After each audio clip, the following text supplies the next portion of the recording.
Merci à tous de vous être connectés à ce jeudi web, donc le 13e. Ces rendez-vous organisés par l'interfilière de tourisme durable en Nouvelle-Aquitaine pour aborder des thématiques en lien avec le tourisme durable et partager des solutions concrètes pour les professionnels du tourisme. Donc, ce jeudi web porte sur la démarche zéro plastique à usage unique et va vous proposer des retours d'expérience autour de cette thématique. Donc, en ce qui concerne le programme, donc, dans un premier temps, je vais vous rappeler un petit peu l'accompagnement de l'interfilière vers le zéro plastique à usage unique qui a été proposé à 10 établissements. Nous aurons ensuite le témoignage de professionnels ayant justement réalisé un diagnostic plastique à usage unique dans le cadre de ces accompagnements.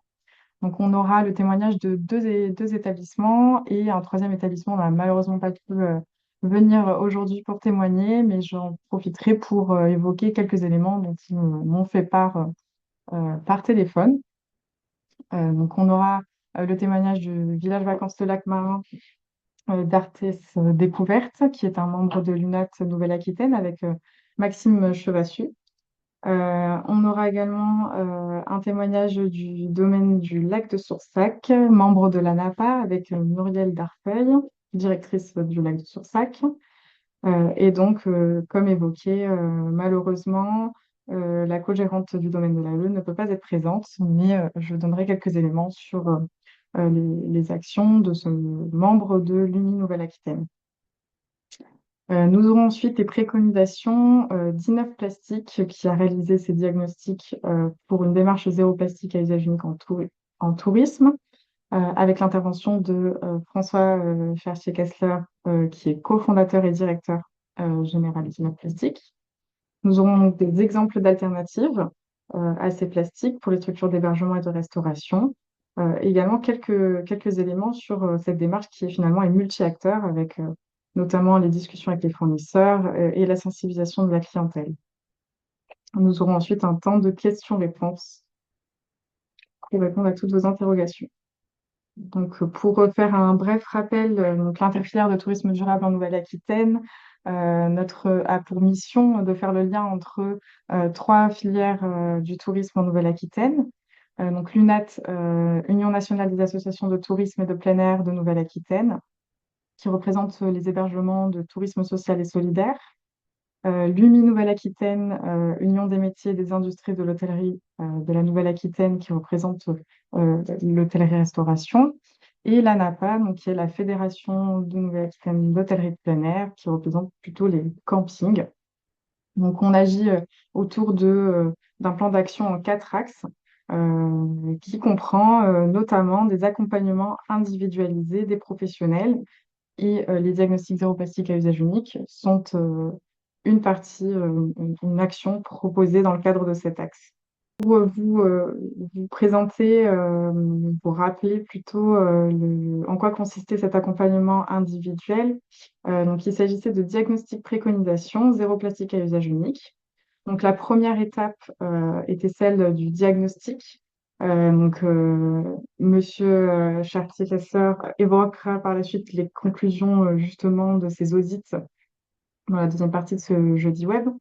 En tout cas, l'objectif de 10 établissements a été atteint par l'interfilière dans le cadre de cet accompagnement, avec 5 membres de l'UNAT, 4 membres de l'UNI et 2 membres de la NAPA qui ont été diagnostiqués. Alors, c'est un membre de la NAPA, pardon.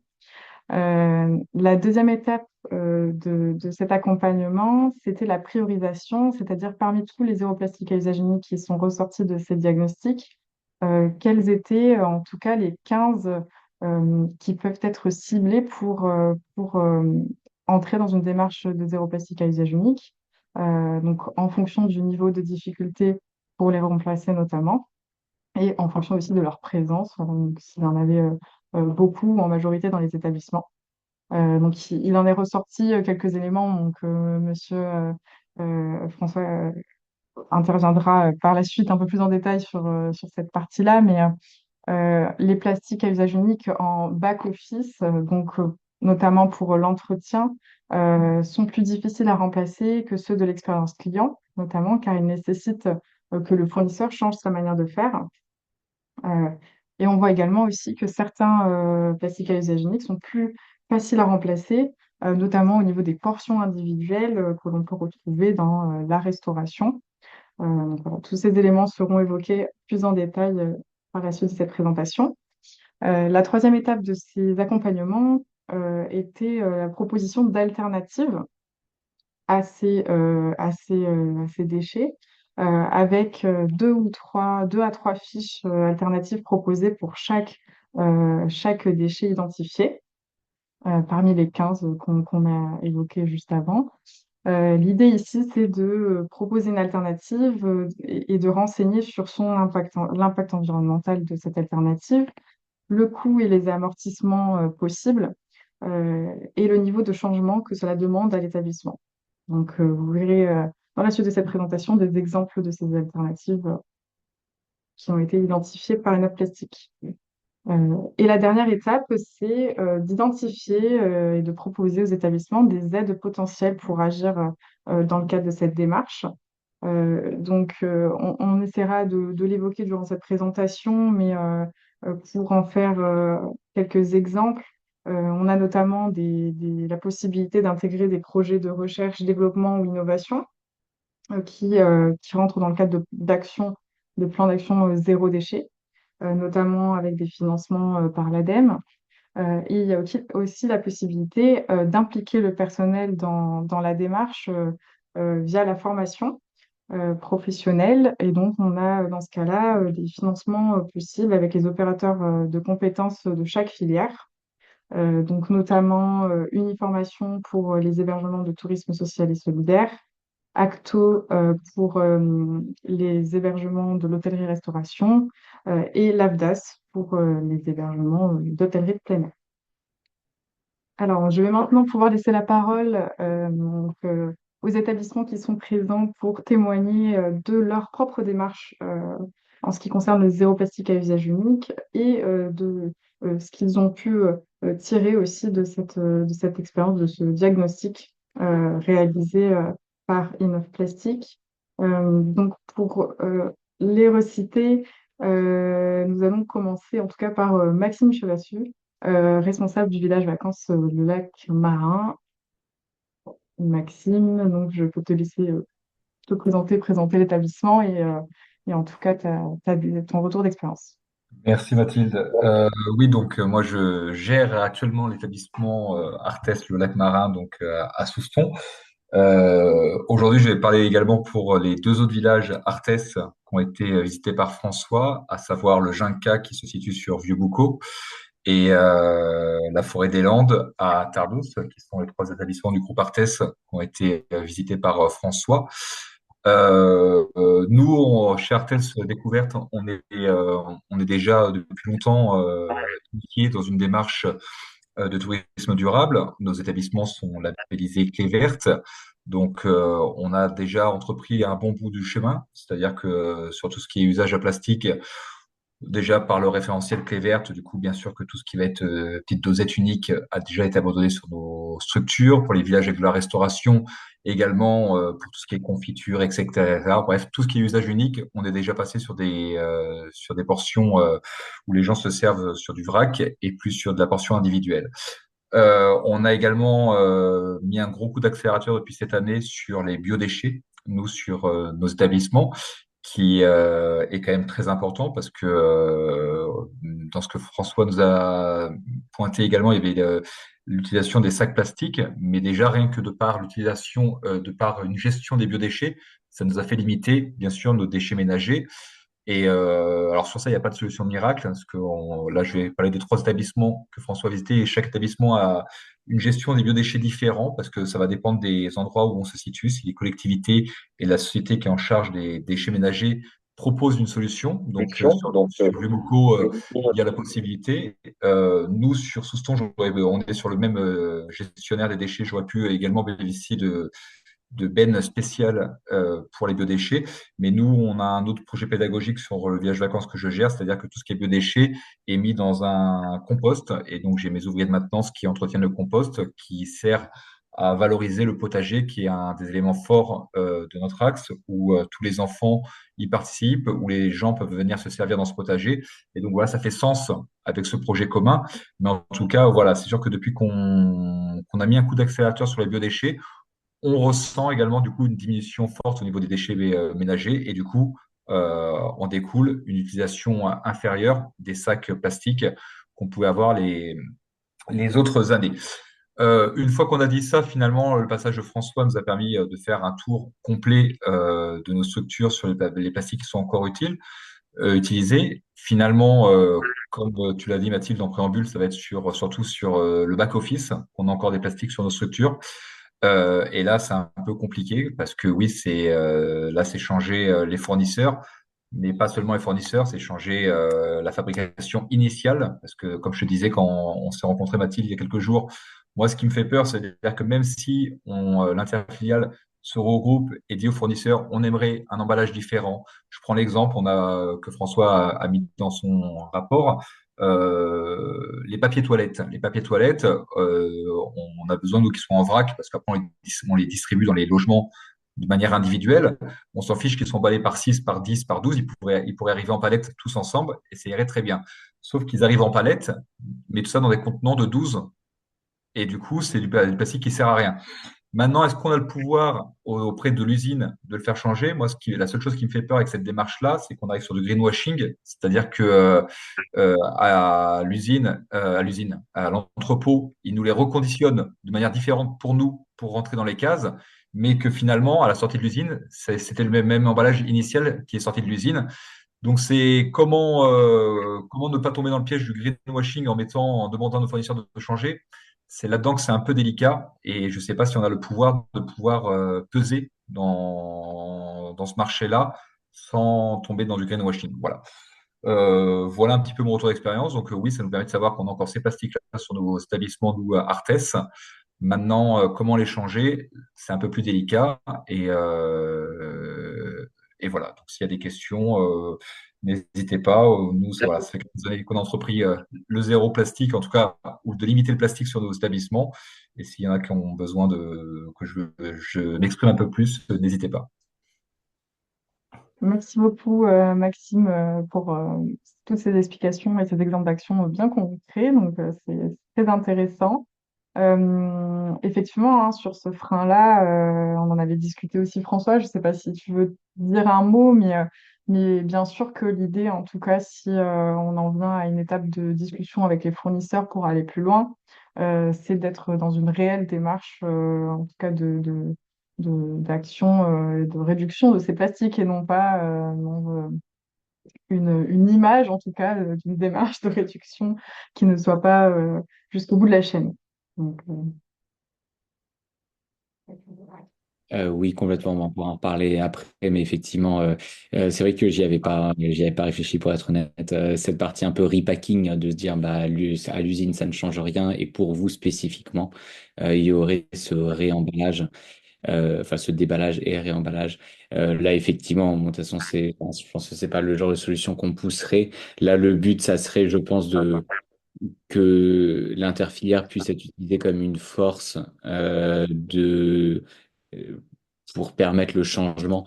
Effectivement, s'il y a du plastique aujourd'hui, c'est que ça coûte moins cher que le papier, sinon il serait tout seul allé sur le papier.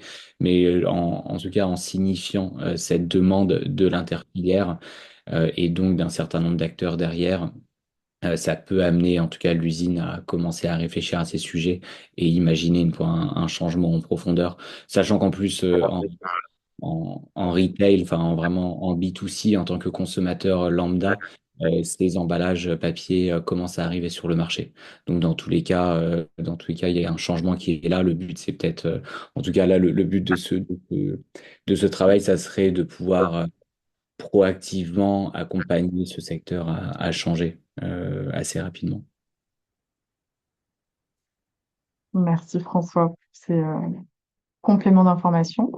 Je vais donner la parole maintenant à Muriel Darfeuille pour son témoignage. Bonjour à toutes et tous. Donc, le domaine du lac, un établissement qui fait à la fois du camping, village de gîte et restaurant. On est adhérent au réseau Cap France.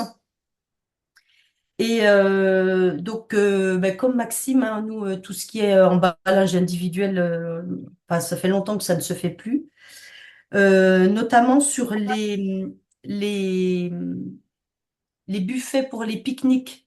Quand on a des groupes en rando qui partent le matin, on prépare des buffets pique-niques. Donc, tout est en... on demande, on sollicite les clients de venir avec des boîtes de manière à ce qu'ils composent eux-mêmes leur pique-nique. Il n'y a plus de fromage sous vide, il n'y a plus les petits gâteaux sous vide. Donc les gâteaux sont faits maison. Le fromage, c'est nous qui le coupons. Donc il y a, il y a, il y a, il y a, il y a zéro plastique au niveau des buffets pique-nique. Bon, même les confitures, etc., etc., c'est tout en vrac, bien évidemment. Après, au niveau de l'activité camping et restaurant, donc on incite, on fait une visite du site en présentant nos, nos acteurs écologiques, c'est-à-dire nos 5 poules, et on indique aux clients qu'ils peuvent venir déposer leur compost dans le poulailler, enfin à côté du poulailler. Donc ça plaît bien pour les gamins parce qu'ils viennent voir. Ils viennent voir les poules, en plus elles viennent les voir. Donc nous, au niveau du restaurant, on a zéro déchet, zéro biodéchet parce que tout part aux poules. En plus, elles bouffent tout ces bestioles-là, donc c'est assez pratique. Et puis voilà.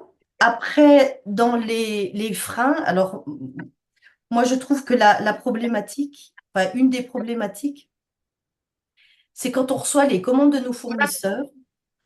Peu importe, hein, que ce soit la viande, le frais, etc. Donc on reçoit tout dans des cartons, donc rien ne rentre en cuisine, on décartonne. Et en fait, une semaine après, ils nous ramènent d'autres cartons et on a un volume de cartons qui est assez considérable. Et entre le moment où le fournisseur arrive et où il repart, nous, on a le temps de décartonner. Et donc, moi, je leur dis, mais vous voulez pas ramener vos cartons plutôt que nous en remettre d'autres la semaine suivante. Et donc, tous ces cartons, ben, ils partent à la déchetterie, quoi. Donc, ça, c'est vraiment... Alors, c'est un petit peu compliqué, mais je me dis, il y a 30 ans, quand on recevait des livraisons de frais, on avait un camion frigorifique. Quand on recevait du négatif, c'était un camion en température négative. Aujourd'hui, on a des camions qui font et positif et négatif.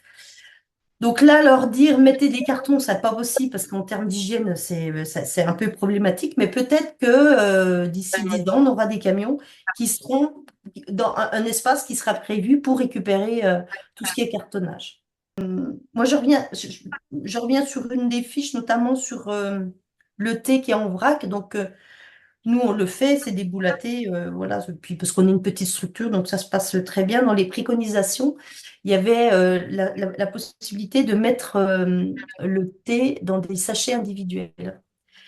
Alors, pourquoi pas, mais dans l'évaluation économique n'est pas considéré, n'est pas pris en compte le temps de travail nécessaire par le personnel pour mettre le thé dans les sachets, plus le temps le lavage de ces fameux petits sachets, plus le protocole sanitaire qu'il faut mettre en place, qui doit être inscrit dans notre plan de maîtrise sanitaire. Donc, se laver les mains, utiliser des produits spécifiques pour se laver les mains avant de pouvoir toucher ce thé, ces fiches sanitaires qui ne correspondent pas à ce qui se passe en cuisine, mais bien au niveau du service ou du bar.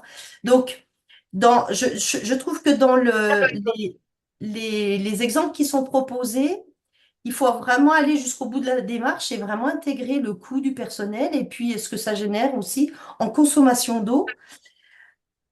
Et aujourd'hui, l'eau, c'est quand même un vrai souci. Aujourd'hui, on se pose des questions sur le devenir de l'eau de demain.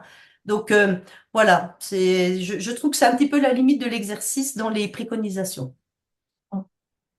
Mais effectivement, vous mettez le doigt aussi sur un sujet, c'est que bien souvent, les solutions réutilisables, hein, par exemple les éco-cups ou autres, permettent de diminuer les déchets, mais effectivement augmentent la consommation d'eau, par exemple, pour utiliser pour le lavage. Donc, il y a un petit peu un arbitrage à faire aussi entre les impacts. Donc, effectivement, c'est important de se poser ces questions-là. Voilà, je ne sais pas si François, tu souhaites réagir, mais en tout cas, nous prenons en compte effectivement cet enjeu-là. Oui, oui, effectivement. Dans tous les cas, il y a un temps up sur la partie réemployable. Là, spécifiquement sur les sachets sur les sachets réutilisables avec l'achat de thé en vrac. Effectivement, l'idée ici était plus de laisser les sachets réutilisables à la disposition des clients pour que eux-mêmes puissent les remplir. Mais effectivement, dans tous les cas, il y a la partie vidage et lavage derrière qui nécessite du temps homme, c'est sûr. Alors, voilà, la limite du diagnostic, c'est celle-ci, c'est que tout ne rentre pas en compte dans l'analyse. En revanche, ce qui est intéressant, c'est que ça fait réfléchir. Je disais, il y a 20 ans, quand on allait en hôtel ou en village vacances, en camping, enfin, peu importe, on avait notre petite dosette de savon et puis notre petit shampoing individuel. Aujourd'hui, c'est choquant. Quand on voit encore des établissements qui mettent des petites savonnettes, on est choqué. Parce que maintenant, c'est rentré dans les mœurs. Alors, ça aura mis un certain temps. Et donc, les diagnostics aujourd'hui, même si pour moi, ils sont, voilà, il y a une limite de l'exercice, eh bien, ils permettent au moins de réfléchir et puis d'amorcer quelque chose.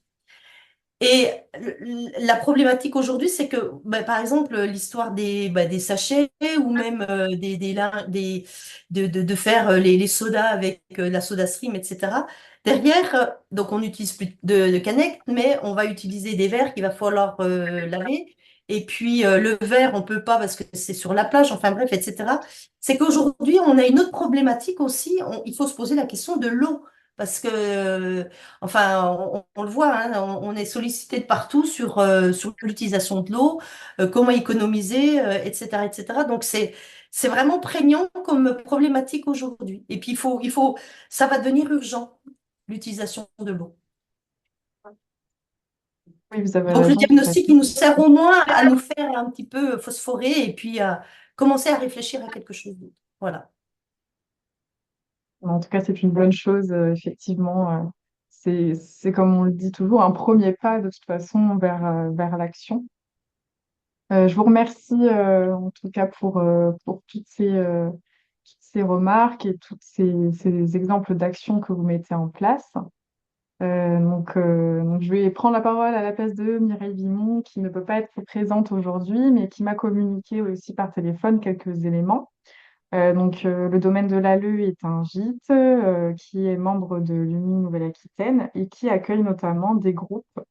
Et donc, ce qui est ressorti, c'est qu'il est intéressant et même essentiel de proposer une solution de tri des emballages et des biodéchets pour diminuer en tout cas l'usage des sacs poubelles, puisque là, le domaine de l'ALE ne propose pas de restauration, mais les groupes amènent leurs propres aliments. Et notamment, elle expliquait que pour leurs achats en vacances, ils font souvent des gros drives, des grosses courses avec beaucoup d'aliments emballés dans du plastique à usage unique, et que tous ces emballages se retrouvent souvent dans la poubelle à ordures ménagères parce que le tri n'est pas toujours fait.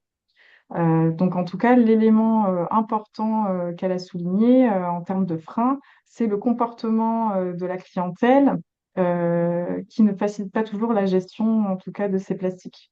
Et qu'il faut les sensibiliser à réaliser le tri des déchets, mais aussi dans leurs achats, en fait, en vacances, pour limiter ces emballages.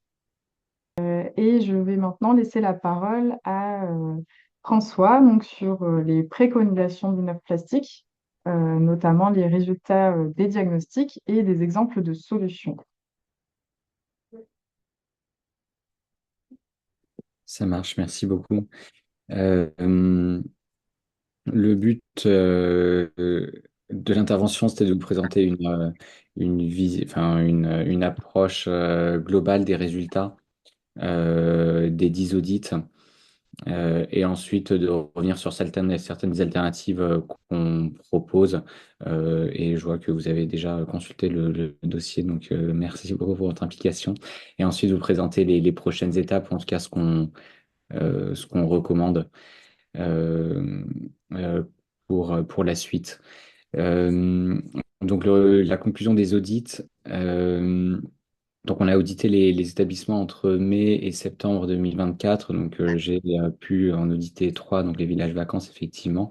Et Emma, qui est ici aujourd'hui aussi, a pu auditer les autres. Donc, vous avez soit eu le plaisir de rencontrer moi, soit Emma. On a été, en tout cas, enfin, félicitations, parce que tous les établissements sont très avancés sur le sujet. Il y a deux, enfin, quand on parle plastique, il y a deux gros ensembles. Il y a tous ceux qui sont dans l'expérience client et tous ceux qui sont en back-office. En termes d'expérience client, enfin, vous avez énormément travaillé dessus. Et en tout cas, dans les chambres, à part l'utilisation de sacs poubelles, il n'y a plus aucun plastique à usage unique dans les chambres des 10 établissements. Euh, et pour les établissements qui ne proposent pas de restauration, il n'y a plus de plastique à usage unique visible dans l'expérience client. Il y a certains plastiques qui sont encore là, notamment parfois du produit pour la vaisselle, mais c'est dans tous les cas des emballages qui sont re-remplis par vos soins en externe à partir de bidons, par exemple de 5 litres. Donc effectivement, on ne retrouve plus de plastique à usage unique pratiquement nulle part, à part dans les quelques établissements qui ont la restauration. Donc là-dessus, vous avez, enfin en tout cas, tous les établissements ont fait un gros travail sur le sujet. En termes donc de restauration, pour les quelques établissements qu'on propose, on, on retrouve effectivement quelques plastiques à usage unique, mais ils sont à la marge, en tout cas en termes d'expérience client. Et pour proposer une expérience client qui soit totalement déplastifiée dans les établissements, ça serait pertinent de s'attarder sur ces quelques plastiques à usage unique, parce que justement, il y en a que quelques-uns. Donc, ça serait pertinent pour que l'expérience soit totalement cohérente, qu'il soit supprimé. Là-dessus, je ne les ai pas notés ici, mais on retrouve notamment des portions individuelles, encore quelques-unes, par exemple de confiture, de miel ou de pâte à tartiner. Parfois, c'est intéressant parce que la pâte à tartiner est à usage unique, alors qu'à côté, les confitures sont déjà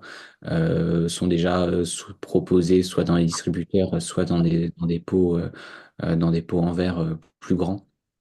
Donc là, c'est intéressant d'aller enfin, d'aller au bout de la démarche. Sinon, effectivement, la plupart du plastique se retrouve en back-office. Donc, surtout pour la partie nettoyage. Il y a encore quelques draps qui sont livrés dans du plastique à usage unique, même si la majorité des établissements font appel à un blanchisseur ou un laveur qui livre les draps dans des emballages réemployables. Et sinon, effectivement, donc on va retrouver en back-office, on va retrouver donc l'ensemble du plastique à usage unique dans les emballages de nettoyage, même si, encore une fois, il y a un travail qui a été fait, que les emballages de nettoyage sont quand même assez conséquents. Donc, souvent, on retrouve du 5 litres, ce qui permet de diminuer le nombre d'emballages, mais on reste sur de l'usage unique. Et on en retrouve aussi, donc le cas échéant, dans les produits de nettoyage de la piscine ou dans la restauration. Pour la partie, donc oui, on va aller sur la partie, enfin, sur les alternatives, donc les fiches que vous avez déjà vues, donc on, je vais vous les présenter brièvement. Si vous avez des questions, surtout, n'hésitez pas, mais j'ai déjà eu des retours au début de la présentation. Donc sur la partie bûchette de sucre, donc effectivement, en tant que telles, ces bûchettes sont pas forcément, enfin on les voit pas plastifiées, mais il y a toujours un film plastique qui est à l'intérieur pour éviter que le sucre s'agglomère. Donc là-dessus, on recommande de partir soit sur des carrés de sucre, soit sur du sucre qui est proposé en vrac ou dans des sucriers. L'avantage de partir sur du sucre proposé en vrac ou dans des sucriers, c'est que le sucre peut être acheté au kilo et donc coûte beaucoup moins cher que le sucre proposé en bûchette individuelle. Et l'expérience client, enfin pour la partie hôtel, effectivement, il peut avoir un changement de pratique qui peut être assez conséquent en termes de temps homme. S'il y a des sucriers à remplir, ou sinon c'est l'expérience client qui va être un peu changée si le sucre est proposé en vrac. Mais dans tous les cas, il y a quand même une incentive, en tout cas financière qui est là, parce que le sucre est beaucoup moins cher. Donc, si on est sur la slide suivante, pour finir sur cette alternative, effectivement, euh, donc il y a toujours un film plastique qui est utilisé à l'intérieur de ces bûchettes de sucre pour éviter à l'humidité de rentrer dans l'emballage et au sucre de s'agglomérer. Le problème ici, c'est que l'ajout de plastique dans les emballages papier vient diminuer la recyclabilité du papier. En théorie, le papier est recyclable environ 8 fois en Europe, mais à cause de l'ajout justement de particules de plastique dans les emballages, enfin, la statistique, en tout cas de recyclage du papier, diminue. Aujourd'hui, elle est à peu près à 3,5 fois. Et donc, il est préférable, en tout cas, d'avoir des emballages qui sont soit 100% plastique, soit 100% papier carton. Et donc là, c'est ce que propose, en tout cas, en, en, le sucre en carré. Comme le sucre est déjà aggloméré, il n'y a plus besoin d'avoir cette barrière à l'humidité. Et donc on aura sur du carré de sucre des emballages qui sont 100% papier. Donc si vous voulez rester sur de l'usage uni, enfin sur de l'usage individuel, le carré de sucre peut être aussi une alternative et qui du coup ne change aucune expérience client et c'est des prix à peu près similaires. Si vous avez des questions, n'hésitez pas, même si vous... Oui, n'hésitez pas à me couper. Pour Non. Pour le sel, enfin, on a à peu près la même approche. Le but est potentiellement de partir de l'usage individuel pour proposer du sucre, enfin du sel avec une salière. Encore une fois, c'est le même principe. Il y a un petit changement effectivement pour l'établissement parce que le sucre serait alors acheté en vrac et des salières seraient ré-remplies. Mais l'avantage de pouvoir proposer des salières que vous remplissez vous-même, c'est que le prix au kilo est beaucoup moins élevé que les salières individuelles en papier et également que les salières en plastique qui peuvent servir plusieurs fois, mais qui sont quand même beaucoup plus chères que le sel acheté en vrac. Même approche ici, effectivement. Donc ça, c'est les portions individuelles qu'on a encore trouvées dans certains, même si évidemment c'est pas la majorité des établissements. Donc là encore, il y a la possibilité de proposer la confiture ou la pâte à tartiner ou le miel de différentes manières. On a vu des grands pots en verre, potentiellement Bonne Maman, qui sont proposés directement en buffet avec des petites coupelles en verre et également des distributeurs de confiture ou de pâte à tartiner ou de miel. Euh, donc, pour les grands pots et les coupelles, l'expérience pour l'hôtel n'est pas très différente. Ça va surtout être une expérience différente pour le consommateur. En tout cas, on retrouve le même argument financier avec des pots de confiture qui coûtent environ 60% moins cher que les pots à usage individuel. Et on a à peu près le même prix pour la pâte à tartiner.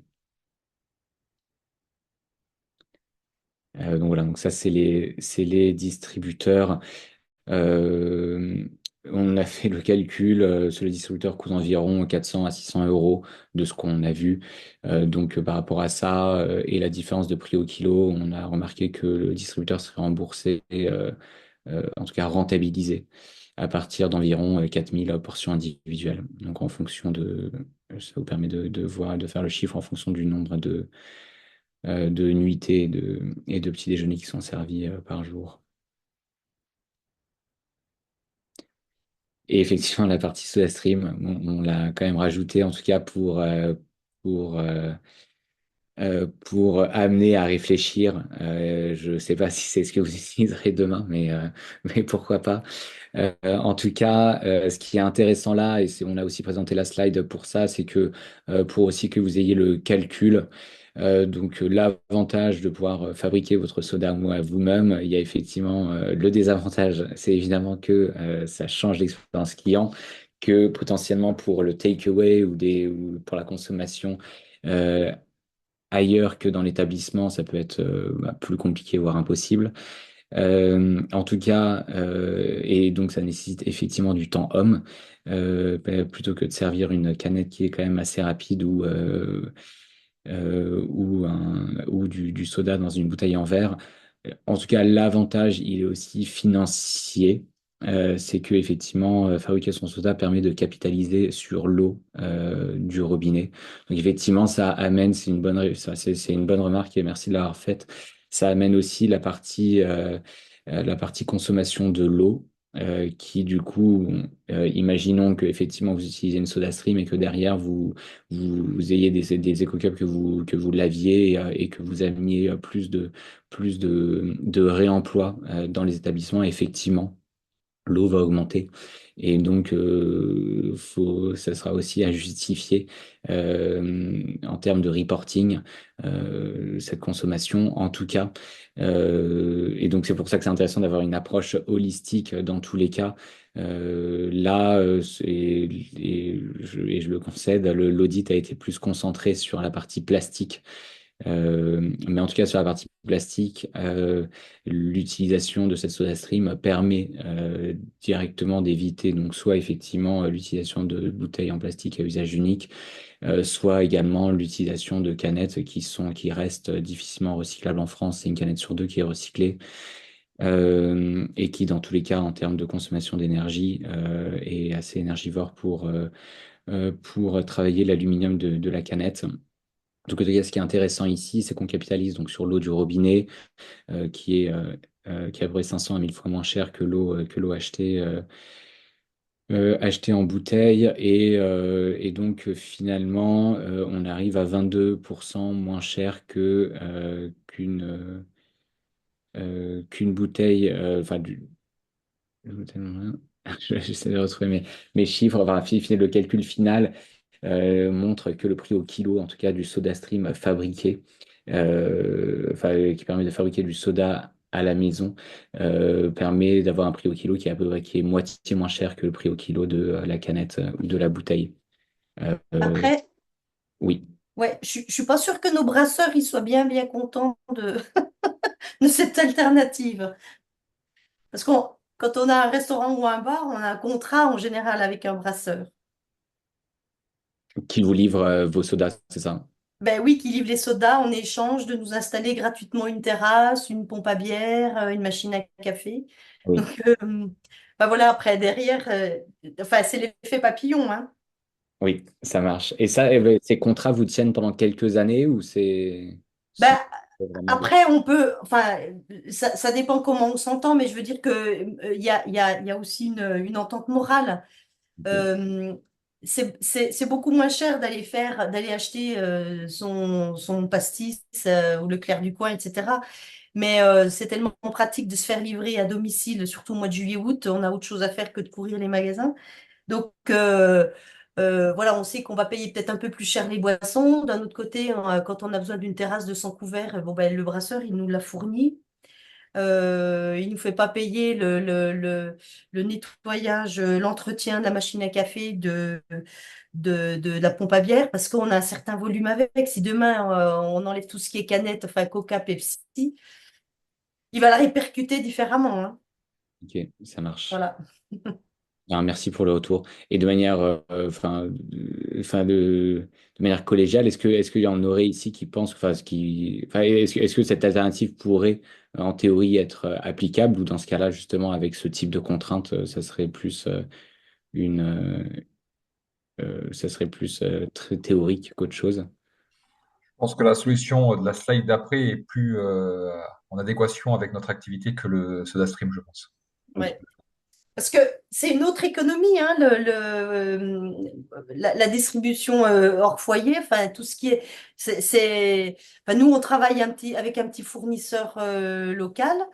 Si demain on travaille plus avec lui, ben c'est voilà, c'est si, enfin si tout le monde n'achète plus de canettes, et ben voilà, enfin, vous voyez l'impact que ça peut avoir.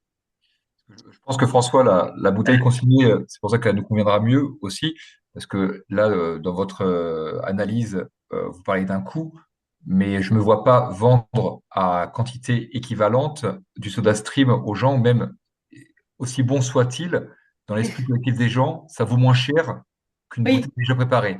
Donc de base, je vais être obligé de vendre moins cher si je suis de soda stream. Donc finalement, tous les ratios et le rapport économie, c'est pour ça que je suis pas forcément d'accord avec l'analyse des coûts, parce que voilà, sur le prix de vente, déjà, on va pas être en adéquation. C'est pour ça que je disais que, et même potentiellement, des gens qui risquent de pas y retrouver, parce qu'il y a encore une barrière psychologique sur la stream, oui, ils pensent que c'est juste des additifs. Mais bref, peu importe, c'est-à-dire qu'il y a une démarche à faire. On est là quand même dans un service, dans un bar. On est là et avant tout, on est commerçant. On est là pour faire du chiffre d'affaires, malgré toute la qualité de service qu'on essaie d'apporter et toute la démarche éthique qu'on essaie d'avoir derrière. On est quand même là pour faire fonctionner nos entreprises. Et c'est pour ça que je pense que ce qui peut séduire la clientèle qui aura aucun changement, ça va être sur la solution d'après, c'est la bouteille consignée, la bouteille en verre. Tous nos fournisseurs, tous les brasseurs la proposent. Et c'est celle-là qui sera le plus en adéquation avec rentabilité, clientèle et tout ce qu'on a évoqué tout à l'heure. Alors, pour compléter, donc c'est pour ceux qui sont connectés et qui n'ont pas eu, donc en fait, les 10 structures qui ont été diagnostiquées ont reçu l'ensemble des alternatives. Et là, on est sur quelques extraits. Donc, la solution dont vous parlez n'est pas dans la slide suivante, mais en tout cas, c'était pour évoquer la consigne des boissons en verre. Voilà, pour que les autres comprennent. Et je vous propose, si ça vous convient, de passer à la partie back-office pour qu'on puisse être dans les temps. Merci beaucoup pour votre retour là-dessus. Donc effectivement, en back-office, donc vous avez vu la slide, on en a déjà discuté.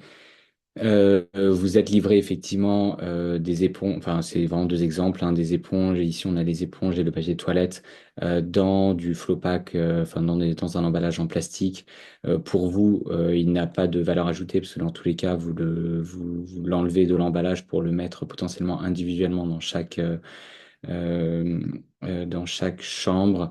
Donc là, le but, en tout cas, ça serait de proposer aux fournisseurs et donc un step au-dessus aux producteurs d'emballer ces produits dans d'autres emballages. Alors, ce qu'on voit, en tout cas, ce qui est intéressant dans la partie éponge notamment, c'est que, en tout cas, cette partie papier, carton permet notamment de réduire aussi la taille de l'emballage. Donc, on arrive aussi à minimiser. On n'est pas sur du vrac. Là, en tout cas, sur l'éponge, il y a toujours une éthique. Enfin, il y a toujours un emballage. Après, là, c'est un exemple qui vient du retail, donc de la partie consommateur, enfin B2C. Potentiellement, avec vous, on pourrait imaginer aussi des éponges qui soient livrées plus directement en vrac. En tout cas, on pourrait avoir d'autres réflexions. Le but là, ça serait de questionner ces producteurs sur une manière de faire différente. En tout cas, si on vient, c'est pour ça que l'exemple de l'éponge est assez parlant, si on vient réduire l'emballage, c'est aussi potentiellement quelque chose qui peut intéresser le producteur et de savoir que justement ici, il vient pas empiéter votre qualité non plus. Vous, c'est quelque chose qui pourrait vous intéresser. Ça peut aussi peut-être vous éviter de passer du temps à déballer et aussi d'avoir ces déchets supplémentaires d'emballage qui en tout cas l'exemple du carton était intéressant aussi. Potentiellement, c'est des emballages qui ne vous servent à rien. Et donc, ça peut être intéressant aussi de voir comment est-ce que ça peut être livré différemment. Bon, là, ça méritera peut-être aussi de se poser avec vous pour savoir comment est-ce que vous utilisez ces produits et comment est-ce qu'ils pourraient être livrés d'une meilleure manière sans imposer des idées préconçues. Et l'idée est la même ici. Effectivement, vous avez en back-office des bidons qui sont assez conséquents, souvent de 5 litres, que vous utilisez ensuite pour pouvoir re-remplir des bidons un peu plus petits, notamment pour le nettoyage. L'approche est top. Ce qui sera intéressant, ça serait de boucler la boucle avec les producteurs et de leur permettre notamment soit du coup de re-remplir ces bidons, soit de vous permettre oui, enfin en tout cas de trouver une manière que ces bidons ne soient pas à usage, que ces bidons de 5 litres ne soient pas eux à usage unique. Et ça, encore une fois, ça ne peut se faire qu'en collaboration avec du coup le distributeur et potentiellement le producteur. Euh, voilà, donc les prochaines étapes. Euh, Donc pour la partie plastique à usage unique dans l'expérience client, donc je vais pas revenir là-dessus, vous avez pratiquement tout déplastifié, il y a juste quelques plastiques qui sont encore là et qui mériteraient d'être retirés pour que les hôtels, enfin vos établissements puissent être 100% sans plastique à usage unique en termes d'expérience client. Ça vaudrait le coup d'aller au bout, même si certains d'entre vous le sont déjà. Et pour le plastique à usage unique en back-office, effectivement, à voir si vous trouvez ça intéressant. Mais c'est vrai que l'interfilière apporte une véritable force de négociation auprès des fournisseurs. Le but, c'est évidemment pas que des prix, de casser, de briser des relations ou que des prix enfin que les produits soient plus chers à cause de ce changement d'emballage, mais de créer une discussion qui va dans le bon sens, que dans tous les cas, ces producteurs aussi sont pressurisés d'une manière légale de réduire aussi l'utilisation de plastique à usage unique et de mettre en place du réemploi. C'est notamment la loi AGEC. En 2023, 5% des emballages mis sur le marché auraient dû, parce qu'ils ne le sont pas, auraient dû être réutilisables. Et en 2027, c'est 10% des emballages mis sur le marché qui doivent l'être. Donc, dans tous les cas, il y a une vraie pression légale qui est là. Là, le but avec l'interfilière, c'est vraiment que vous puissiez accompagner ces producteurs à être proactifs. Parce qu'aujourd'hui, enfin, en tout cas, même nous, avec Innov Plastic, quand on leur parle, ils nous disent que dans tous les cas, c'est compliqué parce qu'ils ne peuvent pas le faire tout seuls. Mais là, l'avantage, c'est que vous leur permettez de ne pas le faire tout seul. Et la dernière slide, sur la partie communication, on a mis deux parties, pourquoi sensibiliser, pourquoi communiquer. Pourquoi sensibiliser? Donc si vous faites des changements, ça peut être intéressant de communiquer sur ces changements auprès des consommateurs finaux. Par exemple, dans les slides qu'on a, enfin dans les slides qu'on vous a envoyés, qu'on n'a pas répété là, mais il y a une partie sur le Tetra Pak. Le Tetra Pak, il y a beaucoup d'idées reçues dessus. Il y a un établissement qui en avait. Voilà, si l'établissement change et part du Tetra Pak, ça vaut le coup potentiellement d'expliquer pourquoi, parce qu'il y a beaucoup d'idées reçues et donc c'est intéressant d'accompagner le changement et de comprendre aussi aux consommateurs comment est-ce qu'ils peuvent contribuer à limiter l'impact de leur séjour. Donc effectivement, ça peut être pour accompagner le consommateur, le client, à savoir pourquoi est-ce que c'est intéressant de trier, pourquoi c'est nécessaire, mais également, par exemple, si vous utilisez des emballages réutilisables, notamment pour des boîtes à pizza, pour faire comprendre au client que c'est important et que le projet ne peut marcher que si ce client ramène l'emballage pour s'assurer que l'emballage est réemployable. Donc là, ça vaut le coup potentiellement de communiquer sur l'impact environnemental du réemploi.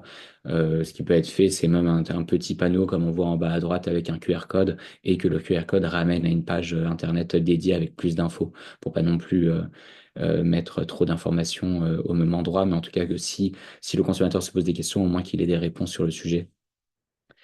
Et donc, je finis sur la partie comment communiquer. Donc, effectivement, le fait d'avoir des supports visibles à différents endroits où potentiellement vous auriez retiré du plastique à usage unique alors qu'il y en avait précédemment, notamment sur le buffet. Et même de pouvoir le mettre en valeur, de pouvoir mettre en valeur que votre buffet est sans plastique à usage unique et de même montrer les efforts que vous avez fait sur le sujet. Et si vous utilisez un QR code, ça peut être aussi l'occasion de pouvoir aussi insérer un questionnaire demandant au client s'il est satisfait justement des efforts qui ont été mis en place pour limiter le plastique à usage unique ou quelles seraient ses recommandations. Et pour conclure, pourquoi communiquer? Je pense que c'est important, en tout cas dans votre cas, parce qu'on parle beaucoup de plastique et des effets négatifs du plastique ou des emballages à usage unique en général. Vous avez fait énormément de choses dans vos établissements et je pense que ça vaut le coup de le mettre en valeur. Effectivement, la Clé Verte travaille entre autres sur le plastique, mais comme la Clé Verte est enfin, a une approche très, très systémique, ne va pas se concentrer spécifiquement sur le plastique. Et donc, c'est dommage en tout cas de ne pas communiquer sur votre approche qui est parfois du coup 100% déplastifiée en termes d'expérience client. C'est les choses qu'il est intéressant en tout cas dans notre ère de mettre en valeur parce que c'est loin d'être le cas dans beaucoup d'endroits.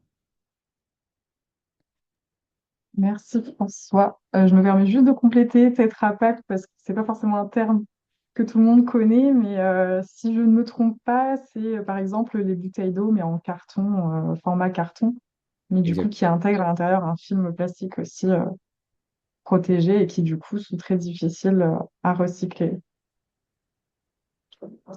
Donc merci François. Je vous propose de passer aux questions. Voilà, sur les 5 minutes qu'il nous reste. Donc n'hésitez pas à prendre la parole. Moi, j'ai pas de questions, mais effectivement, on communique pas assez parce qu'il y a des choses qui nous paraissent tellement évidentes qu'on ne le dit pas. Et moi, je trouve que les clients, ils sont bien éduqués, relativement bien éduqués. Après, bon, on a quelquefois des petites surprises au niveau des poubelles parce qu'ils ont un peu la flemme des fois de faire quelques pas de plus, mais c'est régulièrement où ils nous demandent où est-ce qu'on trouve le tri, enfin, etc., etc. Donc, quand ils me demandent où est-ce qu'on trouve le tri, je me dis, bon, voilà, c'est encore une erreur de ma part, c'est que s'il ne le trouve pas, c'est qu'il est mal indiqué. Mais ouais, vraiment, la communication, c'est étonnant parce que c'est quand même un peu notre métier. Mais alors, sur nos bonnes pratiques, on ne communique pas assez. Vraiment.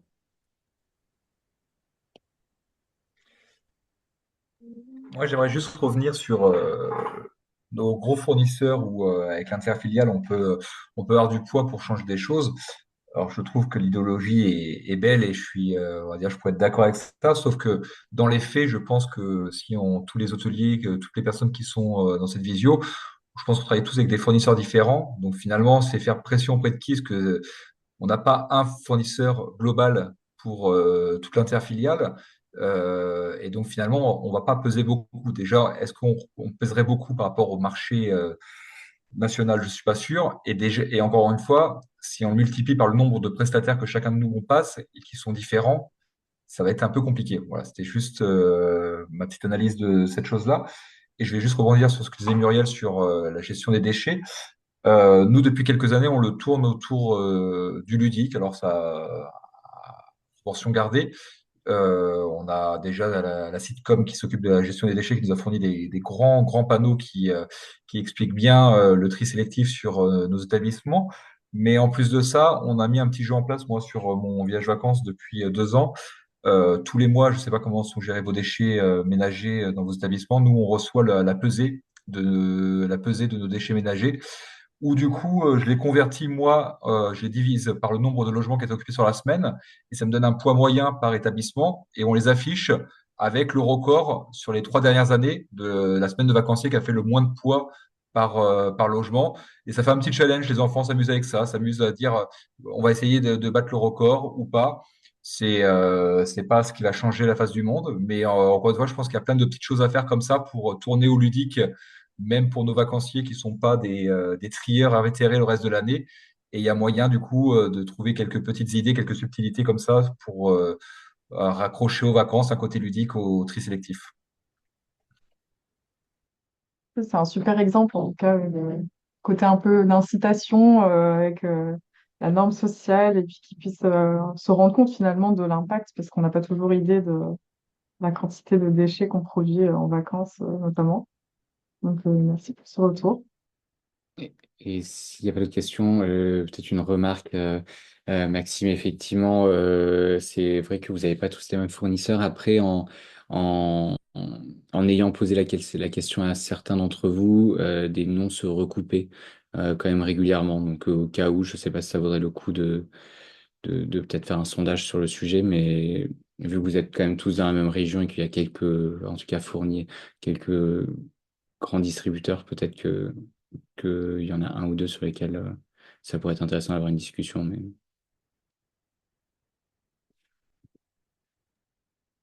Effectivement, c'est un point sur lequel on doit travailler par la suite, en discussion avec les trois filières, bien sûr, et voir ce qu'il est possible d'initier sur cette thématique. Si je peux me permettre, ouais, je rejoins un petit peu ça parce qu'en fait, on voit bien que le côté client, le côté visiteur, on arrive à les sensibiliser et puis ils ont bien compris. C'est vrai que c'est peut-être les intermédiaires, les fournisseurs, où il faudrait y avoir un gros travail de sensibilisation parce que c'est vrai que on l'a vu, il y avait eu des efforts de fait avant la pandémie du Covid. Après, on était revenu sur du suremballage pour des raisons sanitaires. Là, on repart sur une législation. Mais je pense que les intermédiaires, il y aurait peut-être la matière via l'interfilière, en effet, à creuser. On parlait de communication, de sensibilisation, mais je pense que c'est plus cet échelon-là. Maintenant, côté visiteur, j'entendais les exemples. Hein, on voit bien que c'est rentré un peu dans les mœurs, dans les habitudes, hein, sous forme de jeu, sous forme de challenge. Moi, je trouve ça super intéressant. Mais en effet, le volet fournisseur, on voit bien là il nous engage sur du temps RH à dédier de plus en plus. Du coup, on a fait des efforts sur le plastique, mais j'ai entendu aussi, j'avais pas vu ce volet-là, c'est super intéressant les retours d'expérience sur le volet eau. Du coup, il y a des conséquences sur Donc voilà, je pense que tout ça, faudrait peut-être. Moi, j'avais par exemple le volet eau et le temps RH, j'avais pas du tout percuté là-dessus. Donc je pense que voilà, tout en étant dans le métier, donc je me dis que peut-être voilà, sur cet échelon intermédiaire, il y a quand même du travail à faire. Et via l'interfilière, quand même, on est nombreux derrière. Je pense que là, il y a une piste, une vraie piste à creuser s'il y avait quelque chose à mettre en place. Merci pour cette remarque. Oui, bonjour, je suis Aurélie Vèvre, je suis chef de projet économie circulaire au sein de Haute-Corrèze Communauté. Donc, je suis contente d'avoir le domaine de Soursac, que je viendrai vers vous pour faire aussi un exemple sur notre territoire, parce qu'on est un territoire engagé pour la transition écologique. Donc, voilà, aussi venir vers nous, les intercommunalités, communautés de communes. On est là aussi pour vous aider au niveau des fournisseurs, comment on peut travailler ensemble. Et quand on parle de l'eau, aussi par rapport à la gestion des fournisseurs, par exemple, il faut regarder que les fournisseurs de Bordeaux, ce ne sera pas forcément les mêmes fournisseurs qu'en Haute-Corrèze. Et au niveau du carbone aussi, il y a toute cette transition écologique à faire attention. Donc voilà. C'est sûr que nous, on ne sert pas de Bordeaux, on sert que du Triadou, nous. Voilà. Donc voilà. Mais je reviendrai vers vous pour se rencontrer et comment on peut travailler sur les petites problématiques que vous avez au niveau du carton et fournisseurs.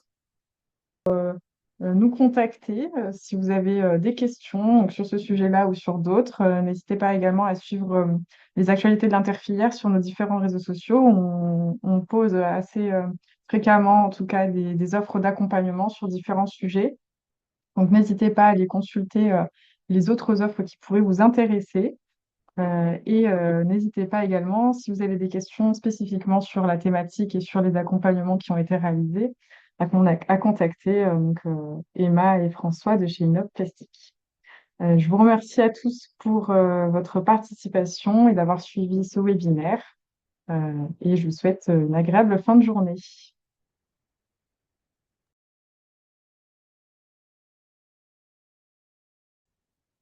Starting in progress.